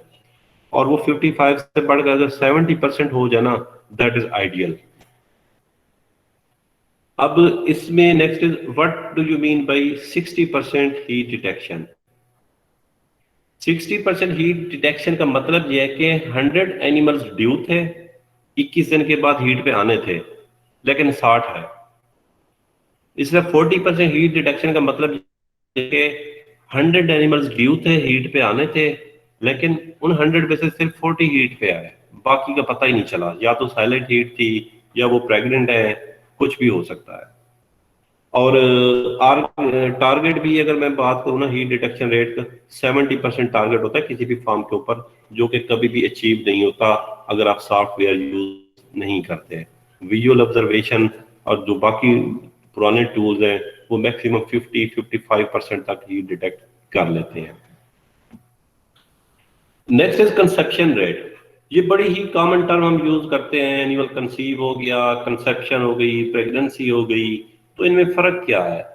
इनमें बिल्कुल हल्का माइनर सा मैं बताऊंगा कि जो अर्ली प्रेगनेंसी होती है ना, फर्स्ट महीने 1.5 महीने की, उसको कंसेप्शन कहते हैं, और उसके बाद उसको प्रेगनेंसी कहते हैं। तो फार्म के ऊपर मोस्टली जो मंथली चीज कैलकुलेट की जाती है मंथली बेस पे, वो कंसेप्शन रेट होता है। कंसेप्शन रेट का रिकॉर्ड मस्ट रखा जाता है किसी भी फार्म के ऊपर। और ये कंसेप्शन रेट कैसे कैलकुलेट करते हैं, इसका फार्मूला आपके सामने ही है। इसमें number of confirm pregnant animals divided by number of inseminations. ठीक है, हमेशा ये ध्यान में रखिएगा कि कंसेप्शन रेट किसी भी आप स्पेसिफिक कर लें, मंथली बेस पे रूटीन में निकालते हैं फार्म के ऊपर, और फिर मंथली बेस का एवरेज निकाल के 1 साल का वो निकाल लेते हैं। अगर आप सीजन का निकालना चाहते हैं कि ब्रीडिंग सीजन का कंसेप्शन रेट कितना है, वो भी निकाल सकते हैं। तो ये आपके ऊपर है कि आप कंसेप्शन रेट किस सेंस पे निकालना चाहते हैं। असूलन मैं आपको बता रहा हूँ, किसी भी डेयरी के ऊपर हर महीने का अलग से कंसेप्शन रेट निकाला जाता है। कि सपोज ये अभी अप्रैल चल रहा है, मार्च के महीने में कितनी इंसेमिनेशन हुई, सपोज हम एग्जांपल ये नीचे इसी को ले लेते हैं कि if 100 cows receive 170 insemination over 3 month लिखा है, इसमें आप मार्च ही समझे, and 85 become pregnant, conception rate कि 100 गायें थी लेकिन उन्होंने 170 इंसेमिनेशन ली। मतलब ये कि उन 100 में से 70 रिपीट हो गई, 2 ये ली, किसी ने 3 ली होंगी। 3 महीने के अंदर 100 गायों ने 170 इंसेमिनेशन ली। कंसेप्शन रेट जब आपको निकालने का कहेंगे, तो उसका फार्मूला आपको पता है ऊपर के, number of confirm pregnant animals जो कि 85 है, डिवाइडेड बाय टोटल इंसेमिनेशन जो कि 170 थी। तो जो कंसेप्शन रेट निकलेगा वो 50% होगा। Next is pregnancy rate. Pregnancy rate का फार्मूला भी ये आपके सामने है। अक्सर बच्चे वेट्स पता है प्रेगनेंसी रेट कैसे निकालते हैं, मैं आपको बताता हूँ। अब किसी फार्म पे मैं जाता हूँ ना, मैंने सपोज 60 जानवर वहां पे चेक किए। तो जब 60 जानवर चेक किए ना, 60 में से सपोज 40 जानवर प्रेग्नेंट निकल आए, 60 में से 40 प्रेग्नेंट निकल आए। अब बच्चे कह रहे थे कि 40 डिवाइडेड बाई 60, यार मेरा तो एक्सीलेंट फार्म का प्रेगनेंसी रेट निकला है। हालांकि वो गलत होता है। प्रेगनेंसी रेट ये नहीं कि आप जिन एनिमल्स का पीडी कर रहे हैं उनमें से कितने पॉजिटिव है कितने नेगेटिव, वो नहीं होता। प्रेगनेंसी रेट का जो एक्चुअल फार्मूला है वो आप नीचे देख रहे हैं। कि heat detection rate multiplied with consumption rate divided by 100। Example नीचे देखें, हीट डिटेक्शन रेट को HDR भी कहते हैं। HDR in A heard is 55% and consumption rate is 40%। Pregnancy rate will be 22%। तो ये थोड़ी सी चीजें मैं इस वजह से डिस्कस कर रहा हूँ कि शायद ये बुक्स में भी बाज़ का ये फार्मूले नहीं मिलते आपके लिए, इस वजह से मैं कहता हूँ ये बड़े इंपॉर्टेंट है, खासतौर पर उन स्टूडेंट्स के लिए जिन्होंने कारपोरेट डेयरी पे जाना है या मार्केटिंग में जाना है। तो इन टेक्निकल टर्म्स का, इनके फार्मूलों का, इनको कैलकुलेट करना आपको लाजमी आता हो, क्योंकि आपका नॉलेज आपको आगे जाके कैच करवाता है। अगर आपको कुछ नहीं आता, डेफिनेटली कभी भी वो आपसे सेटिस्फाई नहीं होगा फार्मर। अगर आपको इन चीजों का पता है तो उनके वेट्स भी, उनके ओनर भी सारे हैरान हो जाएंगे कि डॉक्टर साहब कॉम्पिटेंट है यार, हमें तो इन बेसिक चीजों का भी नहीं पता। अब जो लास्ट पे आती है ना, वो हर्ड फर्टिलिटी रेट है। हर्ड फर्टिलिटी रेट ये होता है कि पूरे फार्म के ऊपर, सपोज 1000 का एक शेड है, उस 1000 के शेड में टोटल कितने प्रेग्नेंट जानवर खड़े हैं, और उनको डिवाइड कर देना है कि टोटल ब्रीडेबल स्टॉक कितना है हर्ड के अंदर। अब इसमें थोड़ी सी बस ब्रीडेबल स्टॉक वाली थोड़ी सी मैं आपको बताऊंगा कि ब्रीडेबल स्टॉक कौन सा होता है। कि काव्स इसमें नहीं इंक्लूड होते ब्रीडेबल स्टॉक में, जो यंग वंस होते हैं वो इसमें काउंट नहीं होते। जो हीफर समझ ले, हीफर्स पबर्टी की एज से नीचे नीचे वाले जितने भी काव्स होंगे वो ब्रीडेबल स्टॉक में काउंट नहीं होते, फर्स्ट। सेकंड, वो एनिमल जो फ्रेश कावर्स होते हैं या 60 डेज से नीचे नीचे होते हैं, ये डिपेंड करता है फार्म के ऊपर। अगर फार्म का प्रोटोकॉल है ना 60 डेज पे फर्स्ट एग करी, उससे पहले अगर वो ईट पे भी आ जाए, वो ब्रीडिंग नहीं करते, तो वो ब्रीडेबल स्टॉक में फिर नहीं आता। तो ब्रीडेबल स्टॉक में अब दो तरह के एनिमल्स नहीं आ रहे। फर्स्ट, फ्रेश कावर जिनकी काविंग को 60 डेज से कम का पीरियड हुआ है। सेकंड, पबर्टी से नीचे वाली एज की जितने भी हीफर्स खड़ी हैं। तो अब इसके एग्जांपल मैं देता हूं। 1000 का शेड है, उस 1000 के शेड पे ना सपोज 200 काव्स है, वो काव्स हैं जिनके अभी पबर्टी को नहीं पहुंचे, ठीक हो गया।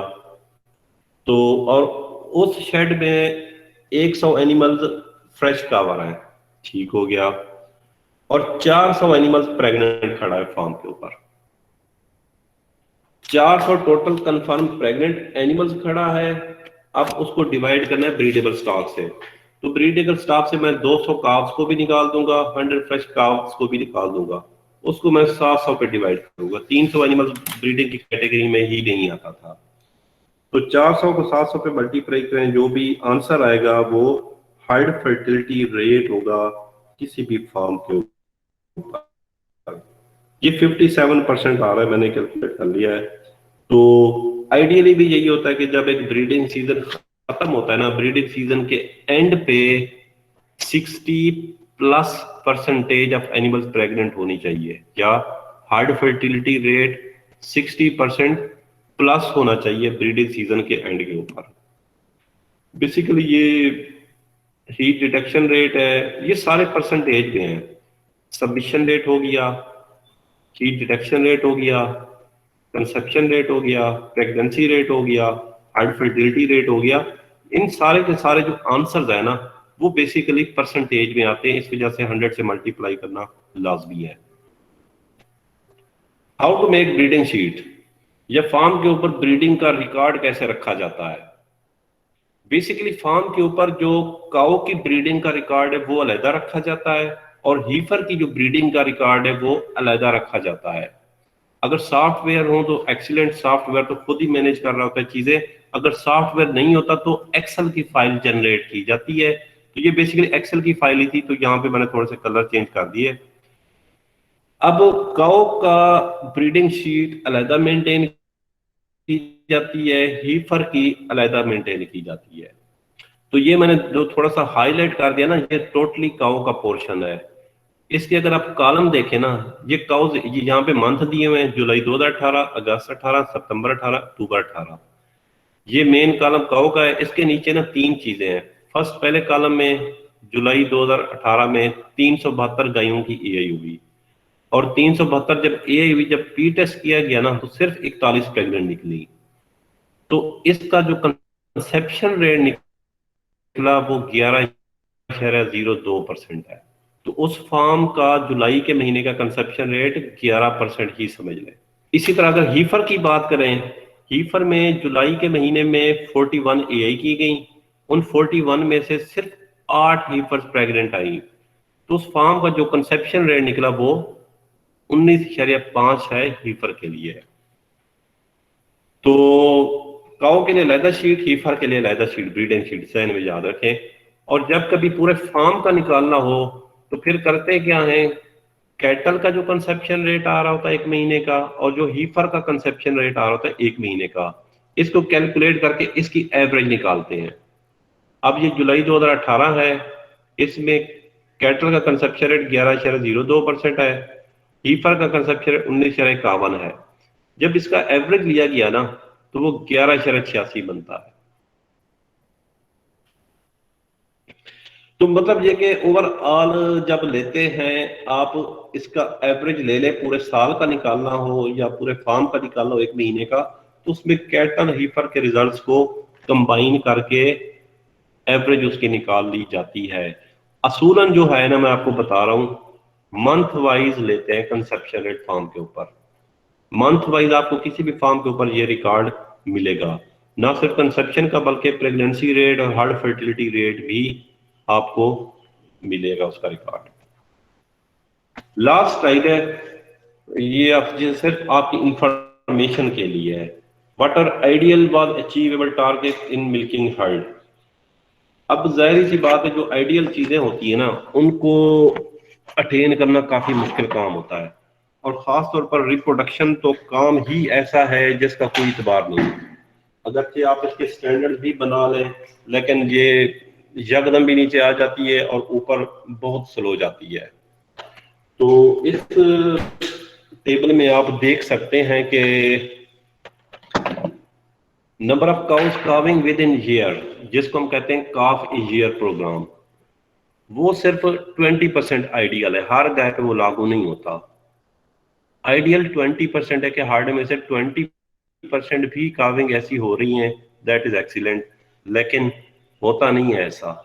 और मिनिमम जो अचीवेबल है वो 15% होना ही चाहिए। अगर आप 15% से भी नीचे हैं, आपका काविंग इंटरवल बढ़ जाएगा, जो फार्म प्रॉफिटेबिलिटी को इफेक्ट करता है।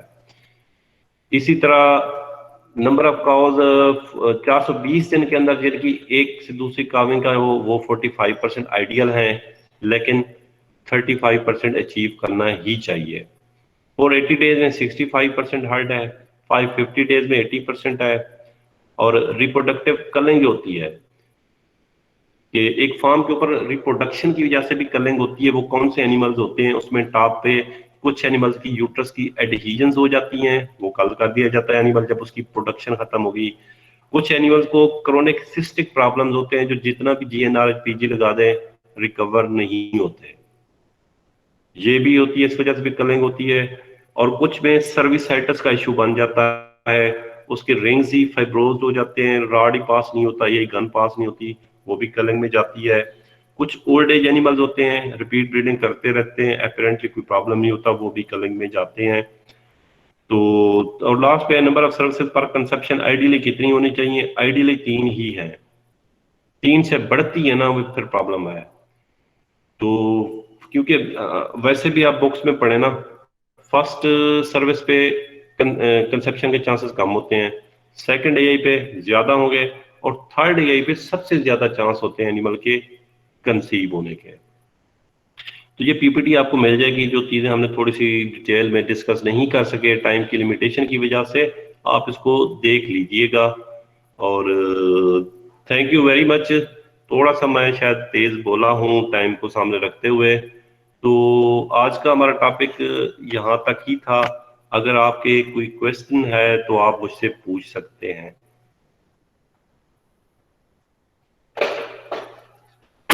There are some questions in the chat box. Please address them as well. जी, मैं अभी देखता हूँ।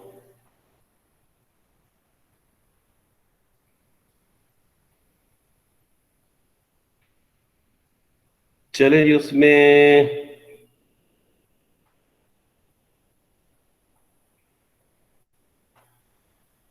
पहला क्वेश्चन है इर्तजा अली खान का। इन्होंने पूछा हुआ है कि normal age of female heifer in which she comes into heat.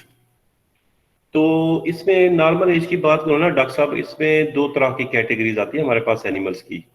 एक इम्पोर्टेड एनिमल्स हैं जो हम ऑस्ट्रेलिया से या अमेरिका से इम्पोर्ट करते हैं। उनकी जो नॉर्मल एज है ना, वो 12-13 महीने है। एवरेज 1 साल ही हम लेते हैं उसको। 1 साल पे वो हीट पे आ जाती है। उसके कंपैरेटिवली अगर हम बात करें ना अपनी लोकल ब्रीड्स की, तो हमारी लोकल ब्रीड में एज ऑफ बर्टी ज्यादा है। वो 18 से 24 मंथ की एज पे फर्स्ट टाइम हीट पे आते हैं। दूसरा है जी,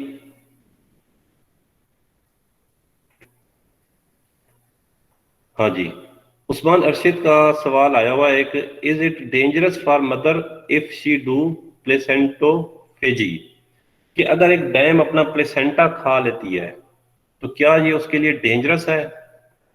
चलें, इसका भी आंसर ज्यादा बता सकते हैं हेल्थ वाले, लेकिन जहां तक मुझे पता है ना, पहले तो प्लेसेंटा एनिमल्स खाता है इस वजह से कि ये न्यूट्रिशन के पॉइंट ऑफ व्यू से ना टेस्टी होता है एनिमल के लिए, डैम के लिए, इस वजह से वो खाते हैं। दूसरी बात है, प्लेसेंटा जानवर खा भी जाए ना, जानवर की डेथ नहीं होती प्लेसेंटा के खाने से। प्लेसेंटा बेसिकली डाइजेस्ट नहीं होता, ये जब ह्यूमन पे पहुंचता है ना, ये डाइजेस्ट नहीं होता, ऐसे ही पड़ा रहता है, जिसकी वजह से एनिमल का फीड इनटेक कम हो जाता है और उस एनिमल की प्रोडक्शन इफेक्ट होती है। दूध की प्रोडक्शन कम हो जाएगी, एनिमल की डेथ नहीं होती। आमिर हुसैन का सवाल है कि duration of treatment for retain placenta.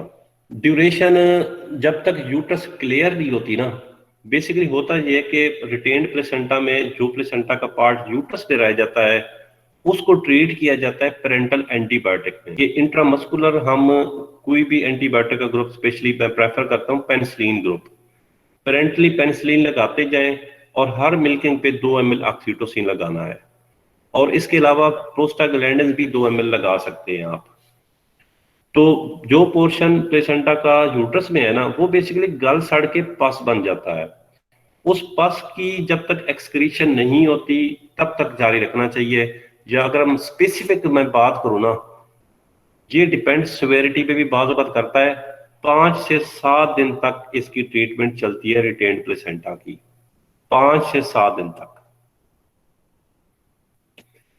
उसके बाद उस्मान रशीद का एक फिर एक से सवाल आया हुआ है कि यूट्रस एग्जामिनेशन पर रेक्टम। जी उस्मान रशीद, जो यूट्रस का एग्जामिनेशन है पर रेक्टम ही किया जाता है, यूट्रस को पलपेट किया जाता है। तो अल्ट्रासाउंड बहुत कम किया जाता है क्योंकि यूट्रस बड़े साइज की होती है। जस्ट हम यूट्रस को प्रेस करते हैं ताकि फ्लूइड्स की एक्सक्रीशन हो, और उस एक्सक्रीशन के कलर और स्मेल की बेस पे हम डायग्नोज करते हैं। तो नीचे आमिर ने बताया हुआ भी है, यस उस्मान पर rectum.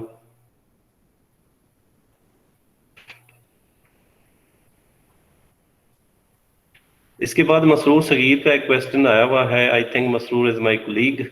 At the time of calving prophylactic treatment for ROP and metabolic disease is a common practice at corporate dairies. Kindly elaborate its importance. Would you recommend this? Fresh cow protocol is a standard practice. चलें, पहले तो मैं इसका ये बता दूं कि doctor Masroor Sagir ने बताया कि कारपोरेट सेक्टर के ऊपर ना रिटेन प्लेसेंटा और मेटाबॉलिक डिसऑर्डर्स के लिए ना प्रोफाइलेक्टिक ट्रीटमेंट्स दी जाती हैं। क्या वो करनी चाहिए? बिल्कुल करनी चाहिए, मैं उनकी सपोर्ट करता हूँ। और अगर टेक्निकली मैं बात करूँ ना, इसको हम कहते हैं डी कैड बैलेंसिंग। ये जो रिटेन्ड प्लेसेंटा होता है ना, मोस्टली ये एक्चुअली जब डी कैड एक टर्म यूज होती है जिसको हम कहते हैं डाइटरी केटाइन A9 डिफरेंसेस। ये जब इम्बैलेंस हो जाए ना, तो इस वजह से प्रॉब्लम ज्यादा आते हैं। अब ये डी कैट बैलेंस है या इम्बैलेंस है, कैसे पता चलता है? ये बेसिकली यूरिन की पीएच लेते हैं और उस पीएच की वैल्यू की बेस पे हम डिक्लेयर करते हैं कि इम्बैलेंस है या बैलेंस है। और बहरहाल इसका तरीकाकार ये होता है कि रिटेन प्लेसेंटा से बचना हो ना, डी कैट बैलेंसिंग करनी हो, आप एनिमल को डाइट में सोडियम क्लोराइड और ammonium chloride, sorry magnesium sulphate और अमोनियम क्लोराइड दें तो रिटेन प्लेसेंटा के चांसेस कम आते हैं। प्रोफाइलैक्टिक ट्रीटमेंट में आप काविंग से पहले क्लोज अप पीरियड में जब जानवर को मैग्नीशियम सल्फेट 100 ग्राम या फिर सिर्फ अमोनियम क्लोराइड या सोडियम क्लोराइड कोई एक चीज 100 ग्राम दे दें सिर्फ क्लोज अप पीरियड में आखिरी 2 से 3 हफ्तों में, देन रिटेन्ड प्लेसेंटा के चांसेस बहुत कम होंगे। उसके बाद तौसीफ अहमद का एक क्वेश्चन आया है, in case of C section for how long do we have to wait to put cattle in protocol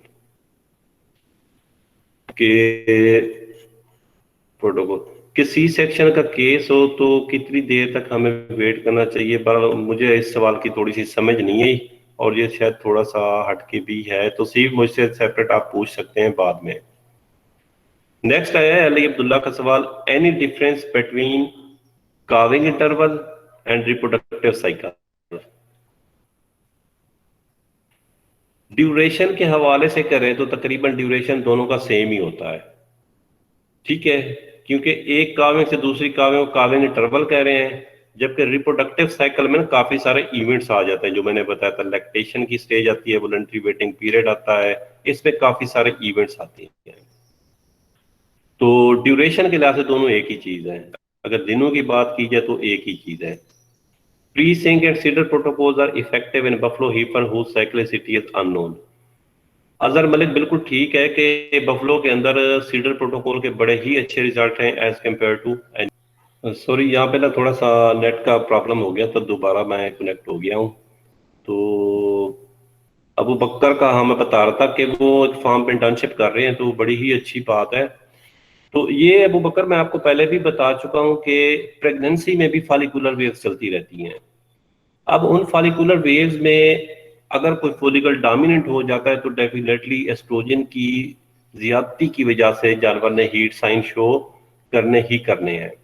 उसी सेंस में मैं कह रहा हूँ कि हमेशा केयरफुल रहिएगा कि स्टार्ट में हम क्या करते हैं, जब फ्रेश होते हैं कि बड़े जज्बाती हो गए ना, गन तैयार कर ली, जानवर की ईआई कर दी, तो उस ईआई से पहले कंप्लीट एग्जामिनेशन करें एनिमल का। उस एग्जामिनेशन के बाद आपने जो भी फैसला लेना है। तो मेरे पास चैट में पहले आ रहे थे मैसेज, अभी बस ये अबू बकर का लास्ट है तो उसके बाद कोई भी नहीं आ रहा।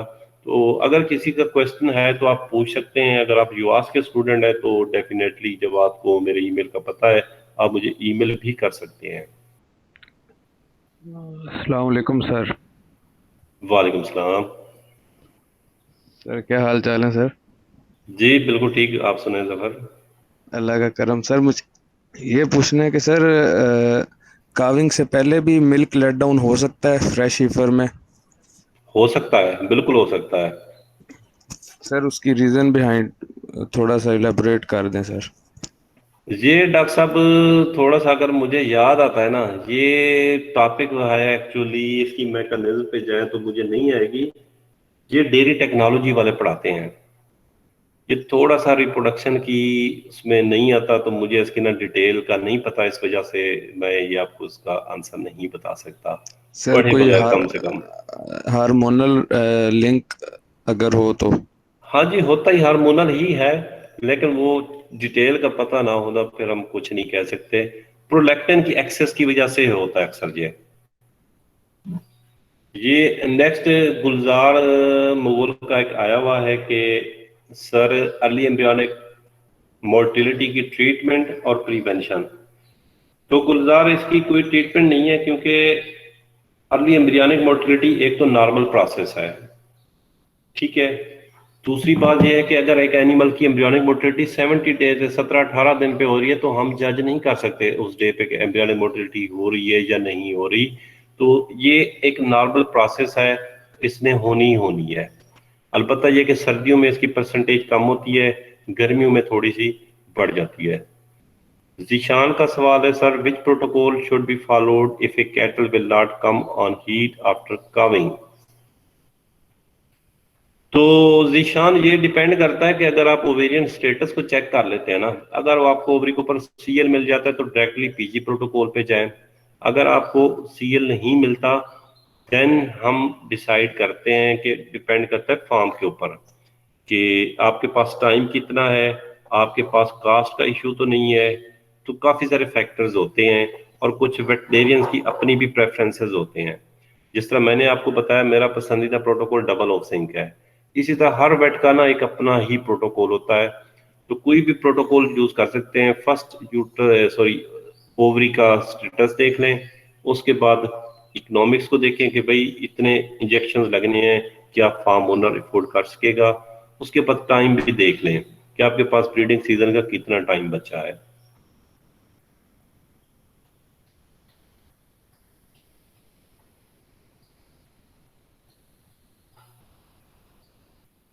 इसके बाद ये एक सवाल आया हुआ है मोहम्मद अबू बकर सदीक का कि हम कैसे डिसाइड करते हैं कि किस एनिमल के ऊपर कौन सा प्रोटोकॉल काम करेगा। तो अबू बकर, इसमें तो मैं बड़ा ही एक आपको बताऊंगा कि जो एक्सपीरियंस होता है ना एक वेट का, वही बताता है कि इसके ऊपर कौन सा प्रोटोकॉल यूज करना है। तो उसमें मैं आपको पहले भी बता चुका हूँ डॉक्टर साहब कि एनिमल्स की फिजियोलॉजी का हमें कुछ नहीं पता। हाँ, एक डिमार्केशन लाजमी किया करेंगे जब प्रोटोकॉल लगाते हैं जानवर को ना, साइक्लिक और ए साइक्लिक में फर्क लाजमी कर लें। साइक्लिक मतलब वो एनिमल्स जिनके ऊपर सीएल है उनको सेपरेट कर लें, उनको सिर्फ पीजी प्रोटोकॉल लगाना है। जो बाकी बच जाते हैं ना, वो फिर अब चॉइस के ऊपर है। अब कोई जो प्रोटोकॉल जितना ज्यादा लेंथी है, जिसमें ज्यादा इंजेक्शन आते हैं, वो बेहतर होता है। G6G डबल ओ सिंक क्यों बेहतर है? उसमें 3-3 4-4 दफा पीजी लग रहा है और 3 से 4 दफा जीएनआरएच लग रहा है। उसको कंपेयर करो ओफ सिंक के साथ जिसमें सिर्फ 2 जीएनआर 1 पीजी है। तो ये प्रोटोकॉल बहरहाल एनिमल टू एनिमल भी वेरी करते हैं और वेट की प्रेफरेंस के ऊपर भी होता है। प्रोटोकॉल सारे ठीक है, आप यूज कर सकते हैं एक एनिमल के ऊपर, लेकिन चॉइस वेट के ऊपर करती है कि मैंने कौन सा सस्ता करना है या महंगा करना है या रिजल्ट पे कंप्रोमाइज नहीं करना। सर साइक्लिक एनिमल का क्या बताया आपने? साइक्लिक एनिमल जफर वो होता है जिसके ऊपर सीएल हो, और सीएल जिन एनिमल्स के ऊपर भी हो उसको लाजमी पीजी ही लगाएं, उसको दूसरे प्रोटोकॉल्स पे ना ले आए। पीजी लगाने के 24 से 48 घंटे में ही वो हीट पे आ जाता है।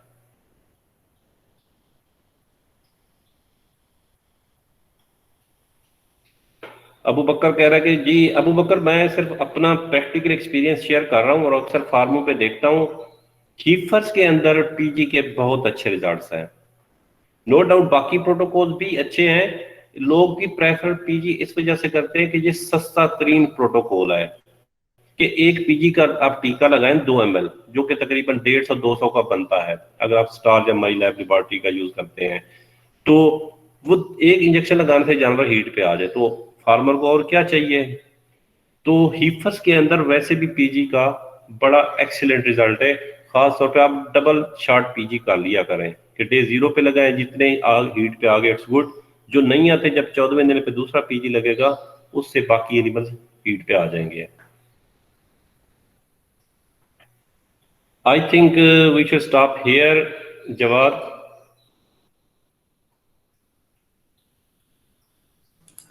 Yes, sir. Thank you so much. Thank you so much for sparing your time for all of us. Welcome. It बड़ा was very informative session. Yes, sir. Thank you जवाब। मैं आपको ये पीपीटी भी भेज दूंगा, अगर आप शेयर भी करना चाहें ना इनके साथ वो कर सकते हैं, क्योंकि कुछ चीजें जो हमने जरा स्पीड से पढ़ी है ना वो तसल्ली से बाद में पढ़ भी लें। Yes, sir. Thank you. Thank you जवाब। Thank you very much doctor साहिबान। अल्लाह हाफिज। अस्सलाम वालेकुम। Allah.